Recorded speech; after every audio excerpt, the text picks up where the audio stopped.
Bonjour à toutes et à tous, c'est Antoine alias Anubis pour une nouvelle vidéo actualité mercato. On va parler d'un classique de 1993, Steven Spielberg, Jurassic Park.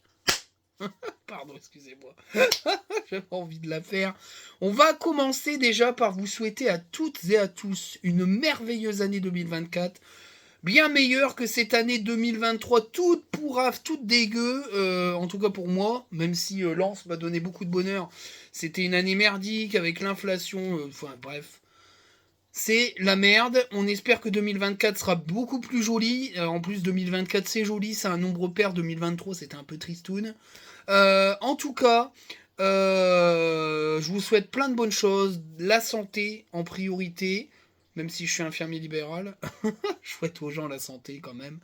Euh, Plein de bonheur, la réussite dans tous vos projets, que ce soit professionnel ou personnel. Et puis toutes les bonnes choses possibles et imaginables pour cette année qui vient, qui est en cours. J'ai une pensée encore une fois pour tout le peuple du 62 qui est encore en train de morfler par les inondations. Malheureusement, je suis de tout cœur avec vous. La nature est impitoyable. On n'a jamais eu autant de pluie cet hiver depuis que les comptabilisations de hauteur de nappe phréatique existent. Je crois c'est une pluviométrie record. On n'a jamais vu autant de flotte. Par chez moi, il y a des inondations, mais ça reste des inondations classiques, on va dire, d'automne, même si on est au mois de janvier. Mais le 62, encore une fois, fortement morflé, donc grosse pensée à vous. Je vous envoie plein d'ondes positives, j'espère que ça va pas être trop le foin. Voilà, je suis très triste pour vous parce que quand t'as déjà perdu pas mal et que c'est rebelote, ça doit être terrible. Donc voilà, je vous envoie toutes les ondes positives possibles. J'espère que ça ira pour vous et voilà, force à vous. On va parler d'actualité mercato. On va donc parler de David Jurasek. L'info vient de O Jogo, un journal sportif portugais qui est un des meilleurs journaux du Portugal, qui est plutôt bien renseigné et qui avait fait fuiter l'info comme quoi un club de Ligue 1 avait fait une proposition pour David Jurasek. Ce club de Ligue 1 serait donc le Racing Club de Lens, en sachant que l'OM serait aussi intéressé par ce joueur. Alors on parle d'un prêt peut-être avec une option d'achat. Alors Jurasek, pour ceux qui suivent mes vidéos mercato, j'en avais parlé, je crois l'été dernier ou l'été d'avant, dans les vidéos scouting. Il fait partie de cette génération du Slavia Prague, puisque ce joueur-là a été transféré à Benfica, mais il vient du Slavia Prague, avec Karabek et puis Adam Olsek, qui était suivi par le club. Hein. Il y avait une volonté de Gisolfi à cette époque-là de créer une filière de l'Est. Il trouvait que le club était pas forcément comment dire, très impliqué dans la recherche de prospects sur les territoires de l'Est et des Balkans. Il voulait relancer ça et ça passait par un nouvel, comment dire, un nouveau scouting fort sur ces championnats-là. Donc le club suivait ces trois joueurs-là, pardon. Donc Olsek, Karabek et puis David Jurasek.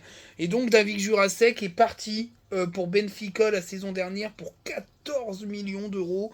J'en avais parlé, je crois que j'avais dit que c'était énorme et que ça me paraissait vraiment une très grosse prise de risque de la part de Benfica parce que c'était un très jeune joueur, hein, il avait à peine 21 ans je crois à l'époque, il doit en avoir 23 je crois si je dis pas de bêtises. Et je trouvais que c'était énorme. Voilà, le club n'a pas pu s'aligner, puis de toute façon, Daver Machado était beaucoup plus intéressant à l'époque en termes de prix et il avait beaucoup plus de comment dire, il connaissait un peu le championnat français par la Ligue 2, il avait pas mal de bonnes stats en Ligue 2, donc je trouve que c'était un bon choix de la part du club de prendre Daver Machado, et d'ailleurs ça s'est révélé efficace puisque c'est un des meilleurs latérales gauche de Ligue 1. Euh, le fait qu'on aille chercher Jurasek, c'est pas anodin. Ça veut dire qu'on a quand même franchi un cap. Pour moi, Jurasek, ça fait partie des jeunes joueurs talentueux d'Europe. Alors, c'est un arrière gauche et pas un piston gauche. C'est un joueur qui a plus l'habitude de jouer dans une défense à 4, mais c'est un joueur hyper offensif qui est donc capable de jouer en piston.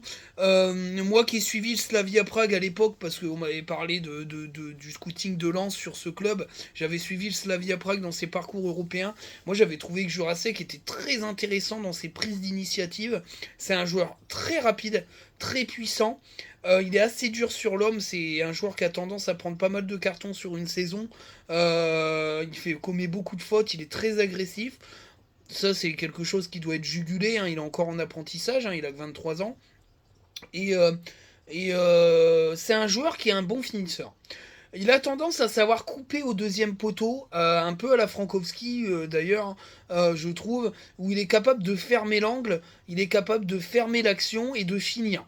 Pas mal de ses buts, c'est ça, avec son pied gauche, il vient finir un centre qui vient de la droite, il vient finir au second poteau. C'est un joueur très adroit, c'est un excellent centreur, il est capable d'aller très vite le ballon au pied. Moi je trouve que c'est une très très bonne idée de la part du club de se pencher sur ce joueur-là. On verra bien si ça se concrétise, mais je pense que l'option d'achat va être quand même élevée. Après, c'est un investissement sur le long terme, hein, je pense, hein, donc à voir. Ses stats à Benfica sont faméliques. Il s'est planté à Benfica, faut le dire. Il n'a pas réussi. Il s'est blessé très rapidement. Et là, il n'a joué que 6 matchs depuis le début de la saison. Au Slavia, les stats étaient beaucoup plus intéressantes. En 47 matchs de championnat, il a aligné 2 buts et 8 passes décisives. Au final, je crois, si je dis pas de bêtises, mais sur les 50 ou 60 matchs joués avec le Slavia, il doit être aux environs de 14 passes décisives et 3 ou 4 buts, un truc comme ça. C'est des stats qui sont plutôt intéressantes pour un latéral gauche qui jouait pas forcément piston puisqu'il jouait plutôt avec quelqu'un devant lui. Donc c'est quand même des stats plutôt intéressantes. Maintenant, est-ce qu'il va s'adapter à un jeu à la Francaise? Moi je pense que ça peut le faire.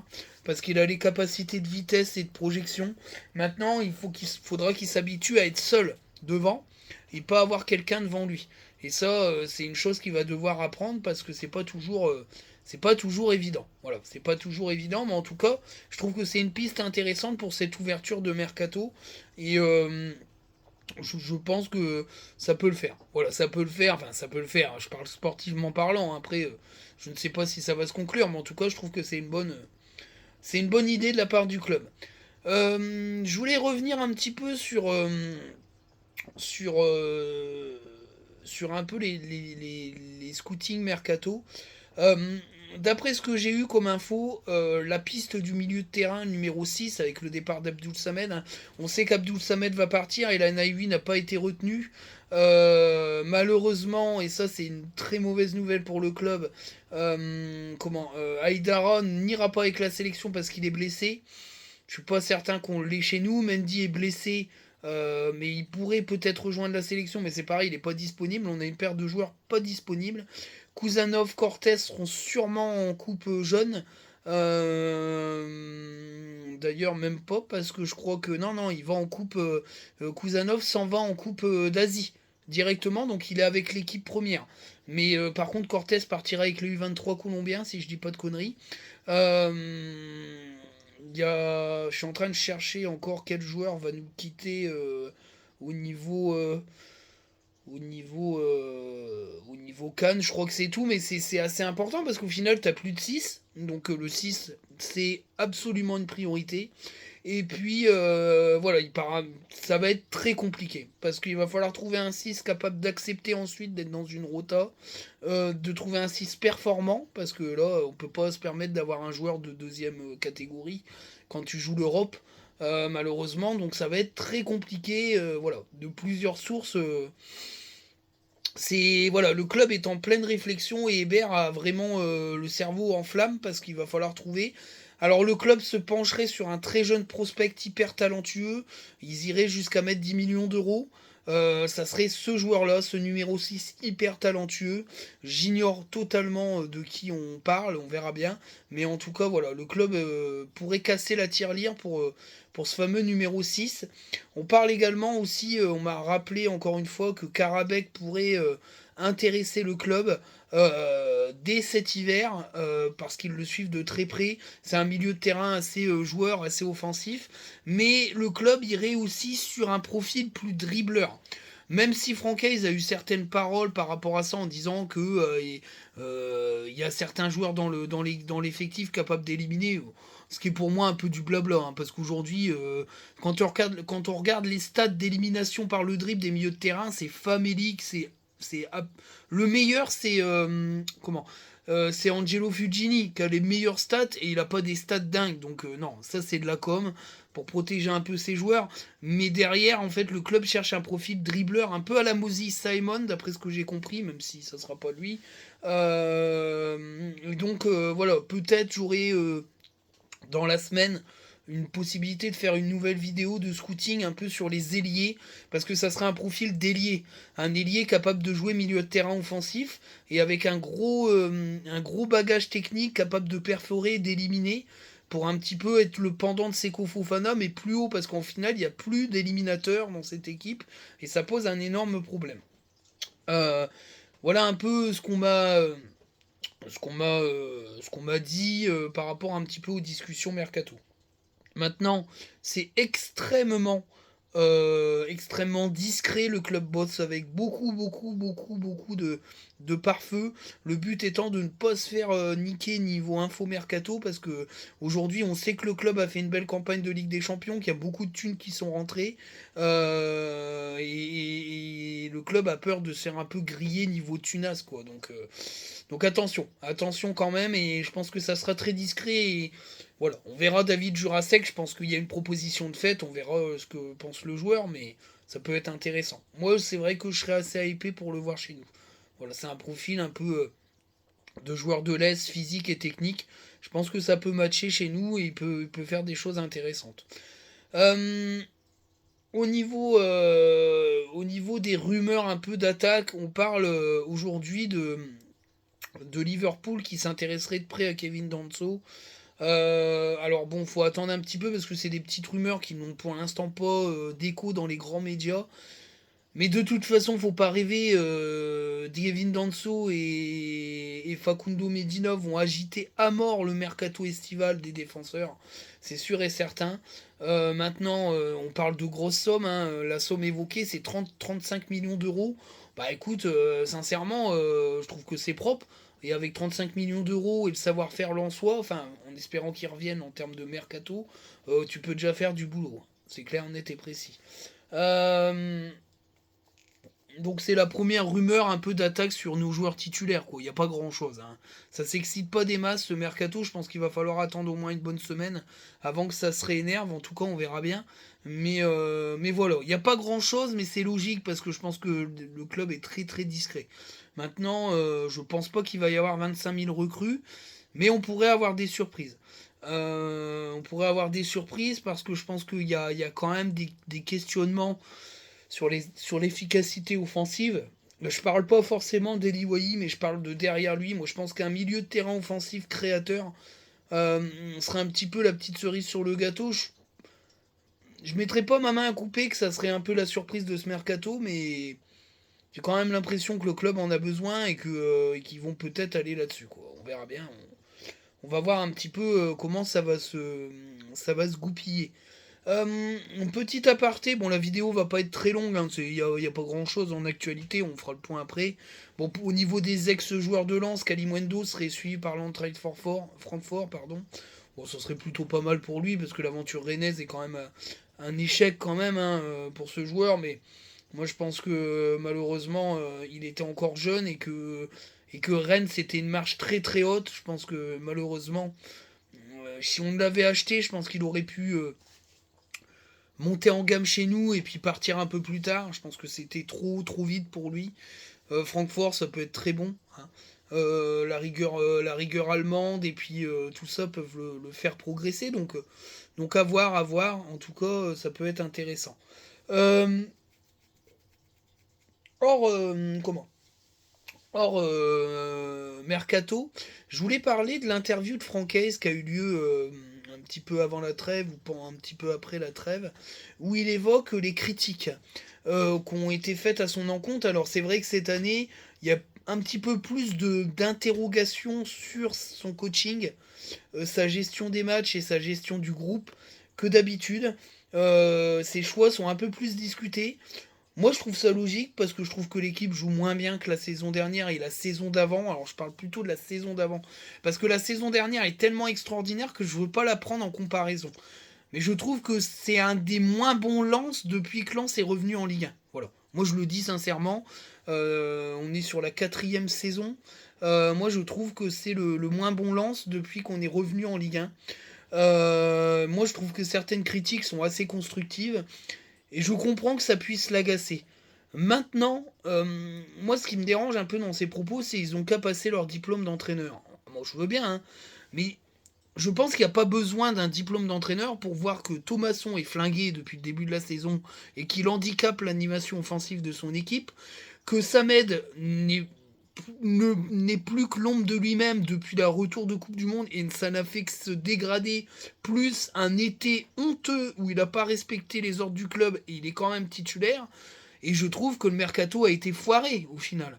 Donc moi, je peux comprendre que ça l'agace, mais dire ça, je suis désolé, il n'y a pas besoin d'un diplôme pour voir que Thomasson il est incapable de faire une passe ni d'éliminer un joueur, et qu'il a fait une superbe première partie, une moitié de saison très intéressante, et qui m'a beaucoup hypé, mais il est jamais revenu à ce niveau-là depuis le début de la saison, et pour moi, sa place en tant que titulaire est extrêmement compliquée à justifier de la part de Francaise. Maintenant, qu'on aille me dire, avec tout ce qu'il a fait, fermez-la, ouais, bon, ok, bah dans ces cas-là, on parle plus de rien, on fait plus de vidéos, on fait plus de débats, on parle plus de foot, je veux dire, on laisse le foot entre professionnels, c'est-à-dire coach et entraîneur et staff et joueurs de foot professionnels, et nous, on a juste à regarder les matchs et à fermer nos gueules. Bah non, ça a toujours été, on parle de foot, on débat de foot. Maintenant, c'est vrai, c'est lui qui décide, donc de toute façon, on n'a pas grand-chose à dire à part constater, et puis c'est tout. Mais ça, on est d'accord, c'est lui qui décide. Mais il peut pas mettre en parallèle qu'on je me trompe, que je me trompe, c'est une chose, mais qu'on critique mes choix, c'en est une autre. Bah non, parce que le fait de critiquer ses choix, c'est qu'on considère qu'il s'est trompé. Donc il met ça sur deux balances différentes. Moi, je suis assez sceptique sur sa réponse. Je pense qu'il était assez fatigué. Je pense qu'il a été un petit peu vexé. Peut-être des prises de position de certains supporters par rapport à ses choix et qu'il est temps qu'il se repose. Maintenant, moi, je vais donner mon avis. Je pense que c'est la dernière saison de Francaise à Lens. Je pense que comme tout coach, il a peut-être fait le tour de la baraque, qu'aujourd'hui, comme il a plus rien à prouver, et c'est le cas, je pense qu'il accepte encore moins les critiques. Maintenant, je dis pas que c'est la saison de trop parce que c'est faux. Aujourd'hui, on est 7ème, on n'est pas très loin des places européennes, ça carbure. Mais je pense que il fait partie d'une fin de. Moi, je pense qu'il fait partie d'une fin de cycle. Voilà. Moi, je pense que c'est un jeune entraîneur au niveau Ligue 1 et qui va vouloir aller voir ailleurs. Moi, je pense que le fait que Florian Maurice ait parlé de Francaise, même en disant je ne l'ai pas contacté de manière concrète, ça veut tout dire. Je pense que voilà, la piste rennaise est une piste plus que probable. Puisqu'ils le veulent absolument, en plus c'est quelqu'un du cru. Euh, voilà, mais ils seront pas les seuls sur le coup. Maintenant, il faut pas que Francaise il s'enferme dans une bulle où il n'accepte aucune critique. Maintenant, je parle pas des handicapés qui disent il est nul, dégage, il sait pas coacher, il prend toujours les mêmes joueurs. On n'est pas là, il faut que ça soit constructif. Aujourd'hui, moi j'ai du mal à comprendre le rôle d'Abdoul Samed dans cette équipe parce que sans Seko Fofana, il est complètement perdu et qu'il faudrait peut-être changer de dispositif pour qu'il soit plus à l'aise. S'il considère aujourd'hui Samed comme le socle de son équipe. Moi, je trouve ça un peu bizarre qu'il soit le socle, parce que c'est un des moins bons joueurs de l'effectif cette saison. Voilà, Thomasson, c'est pareil. Je pense aussi que c'est par défaut. Je pense aussi que Francaise a une philosophie de l'incorporation des jeunes talents de la Gaillette qui est la sienne, qu'on peut critiquer, questionner, mais qui reste la sienne et qui fonctionne, puisque de toute façon, il a des résultats. C'est comme Deschamps, hein. Moi, Deschamps, j'aime pas les équipes qu'il aligne, j'aime pas les sélections, il a des résultats. Bah, t'es obligé un peu de te taire. Moi, quand il parle de jeunes, quand il parle dans son interview, il dira jeune là, faut le faire jouer, machin. Ah, c'est sûr qu'il les voit avec ses staffs et qu'il considère. Moi, ce qui me surprend, c'est qu'il dit qu'avec son staff, il considère mettre les meilleurs joueurs, il met pas la moins bonne équipe. Mais moi, ça me pose question. Quand tu mets Thomasson et Samed titulaires, tu considères que c'est les meilleurs joueurs de ton effectif cette saison Ça veut dire que le restant de ton effectif, il est pété. Mais le restant de ton effectif, c'est des recrues. Donc ça veut dire que t'as foiré ton mercato. Donc t'as une responsabilité à un moment donné de la chaîne, Francaise. Puisque t'es manager général. Donc si tu considères que tes meilleurs joueurs sont des joueurs éclatés, ça veut dire que les autres joueurs sont encore plus éclatés qu'eux, et que la plupart des joueurs, c'est des joueurs que tu as recrutés. Ben ça me pose question. Ça veut dire que même si tes choix, tu les considères comme bons, ils ont été foireux avant parce que tu t'es foiré dans le recrutement. Donc moi, ça me pose un petit problème. Maintenant, ça n'empêche pas que c'est l'un des meilleurs entraîneurs français du moment. Il n'y a pas de souci. C'est un excellent tacticien. Il n'y a rien à dire. Quand il parle foot, on l'écoute. Il n'y a rien à dire. Mais je trouve que cette saison, il est un peu déstabilisé. Je le trouve extrêmement sévère avec son groupe. Je le trouvais beaucoup plus paternaliste et beaucoup plus couvant les dernières saisons. Aujourd'hui, il est extrêmement dur avec son effectif. Est-ce qu'il y a un problème d'écoute? Il y a un problème de mise en place de projets qui passent pas? J'en sais rien. Mais en tout cas, j'ai trouvé la forme, comment dire, pas ça. Le fond, je le comprends. L'agacement d'un homme qui est critiqué, je le comprends. La forme de l'interview, dire vous avez qu'à passer vos diplômes, c'est moi qui décide, si on les met, c'est que c'est les meilleurs, ça pose question quand même. Parce que si c'est vraiment les meilleurs, ben c'est qu'il y a un gros problème d'effectif et qu'il va falloir se renforcer dès cet hiver. Parce que vu le début de championnat, on risque au mois de février d'être 8e ou 9e et à 6 ou 7 points de la 7e place. Donc ça va très vite, hein, parce qu'on joue deux gros, donc on peut faire 0 points. Si les autres enclenchent 2 victoires, on est à 6 points de tout le monde.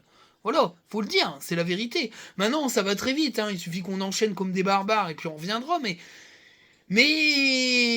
quand même, moi je trouve que cette demi-saison, je parle pas de l'année 2023 qui est globalement exceptionnelle, cette demi-saison est quand même en demi-teinte, et moi je mets quand même dans les responsabilités Francaise, que je trouve beaucoup moins inspiré dans sa gestion d'effectifs et dans ses choix d'hommes que les années précédentes, mais c'est peut-être lié au fait qu'il a fait un mauvais mercato avec Grégory Thiel et qu'il a du mal à tirer une quintessence de son groupe. Voilà. C'est mon avis. Après, ça veut pas dire que c'est un mauvais coach, mais je le trouve moins inspiré que ce qu'on a connu. Voilà. Et moi, je pense qu'il ne sera pas là la saison prochaine et que ça doit quand même le perturber. Voilà. Moi, j'en suis persuadé. Je pense que s'il y a un peu trop de noirceur entre lui et certains supporters, ça l'aidera encore plus à décrocher et à partir. Maintenant, voilà, s'il finit non européen, tu peux être sûr qu'il sera plus là. S'il finit européen, mais à une petite place d'Europe, il dira, bah, vous voyez, je vous ai envoyé en Europe, maintenant vous vous démerdez. Il y aurait que la Ligue des Champions, voire la Ligue Europa qui lui permettrait de rester, mais... Voilà. Après, si c'est un homme de principe, il restera jusqu'en 2027, mais j'y crois moyen, c'est sûr et certain. Moi, je pense qu'il partira. Je pense que c'est quelqu'un qui a envie de se prouver que dans un gros club, il est capable de faire quelque chose. Parce qu'aujourd'hui, il a une cote monstrueuse en Ligue 1. En Angleterre, il est quand même pas mal surveillé par des clubs. Voilà, son rêve, c'est quand même d'être manager en Angleterre, il l'a toujours dit. Donc, j'ai du mal à croire qu'il soit le coach de toute une vie à Lens. C'est pas son projet. Voilà. Moi, je pense que c'est pas son projet. Mais voilà, ça n'empêchera que ça sera un des meilleurs entraîneurs de l'histoire du Racing Club de Lens, peut-être même le meilleur. Sauf que je le mets derrière Leclerc, donc pour moi c'est pas le meilleur, parce que Leclerc a gagné le championnat, et voilà, mais sincèrement voilà. La réponse est particulière, voilà. Sur ce, je vous souhaite une bonne journée, une bonne soirée à vous. On refera une vidéo en cours de semaine s'il y a des nouvelles actualités. Puis je ferai une vidéo scouting un peu sur les dribbleurs, on va dire, un petit peu qui seraient suivis par le club. Voilà, j'espère que la vidéo va vous plaire. Je vous souhaite plein de bonnes choses. Ciao!